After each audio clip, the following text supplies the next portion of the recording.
Do you disagree with what's contained in it? I do. I do not think it is an accurate statement of how I relayed the information. The lead prosecutor in the double murder trial of Jamel Demons, the rapper known as YNW MELLY, takes the stand to refute allegations she violated rules of the court. Jamel Demons, known to his fans as rapper YNW MELLY, now faces a witness tampering charge. He's accused of trying to keep his ex-girlfriend, Mariah Hamilton, from testifying against him. With that happening, the court is also trying to suss out what happened with a possible Brady violation and how that could impact the trial. A Brady violation occurs when a prosecutor fails to turn over evidence that could help a person defend themselves. MELLY is accused of killing two of his best friends in Florida in 2018. Investigators say Demons was a backseat passenger in an SUV driven by Cortland Henry, who is known as YNW Bortland. Anthony Williams, known as YNW Sack Chaser, was in the front seat, and Christopher Thomas Jr., who went by YNW Juvie, was in the back seat of the car. Prosecutors say MELLY shot both Thomas and Williams in the head and then tried to stage the scene to make it look like a drive-by with the help of Cortland Henry.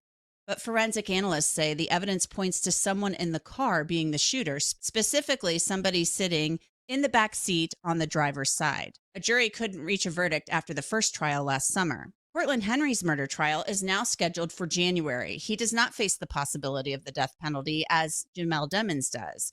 But Henry now has other legal trouble to deal with. He also was charged recently with witness tampering. Prosecutors say they have jailhouse phone calls that show Henry, who goes by Bortland, as I mentioned, was keeping MELLY's ex-girlfriend, Mariah Hamilton, from testifying at a deposition earlier this year and later at the trial. Hamilton appeared on Sidebar recently. Take a look. Why do you feel comfortable coming out now and talking about this?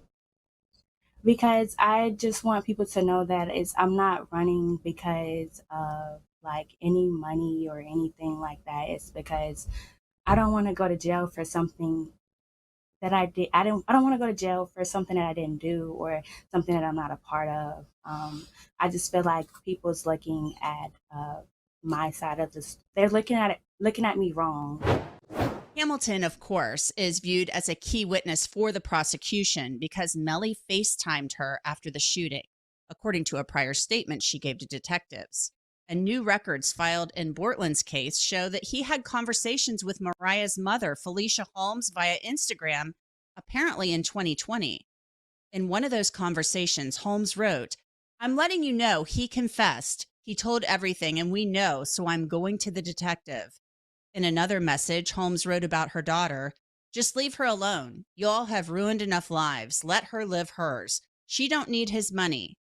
Holmes continued, "She's always lived good and will continue. MELLY not the only N-word with money, and at least I know she won't be harmed. He's evil and he snaked someone who didn't snake him. Karma. She could have ended MELLY months ago. MELLY's slow. He's talented, but he has no brains." Holmes then said, "He only loyal to you for one reason. You beneficial. As soon as you stop, he'll snake you too." You may recall that Assistant State Attorney Kristine Bradley treated Holmes as a hostile witness at the first trial. Holmes's story had changed from the time she spoke to police after the murders to the trial. Jury selection in MELLY's case was supposed to start this week, but Judge Murphy delayed it after the defense accused the prosecution of obstructing justice. That is a crime.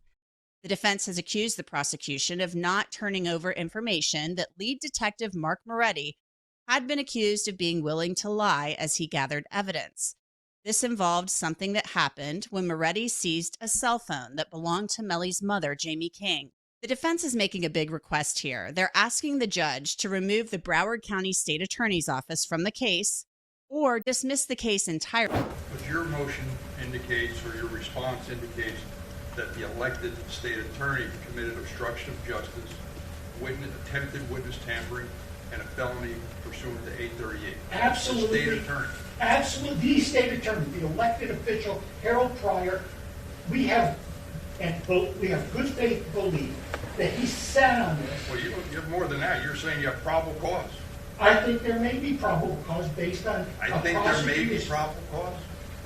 Judge, if you quibble over this, you can do that and do what you quibbling over, want. this is a serious allegation. This is a serious matter. That's right. This is an absolute serious matter I that agree everybody 100% sat with on that. and hid under the carpet for a year. I don't know that everybody did, but You don't know? So why are you asking me why I'm doing it? Because we allege it and we need to ferret it out, Your Honor. And it is a serious, but because it's serious, you don't think that Mr. Deming sitting over there isn't thinking this is a serious matter when his life is on the line, or the state I think attorney's that's a office serious charge at- too. I'm not minimizing. It's not it. two. That's why we're here, Your Honor. With all due respect. With all due respect, it's a serious matter, but so is allegations about corruption in the state attorney's office at the highest point.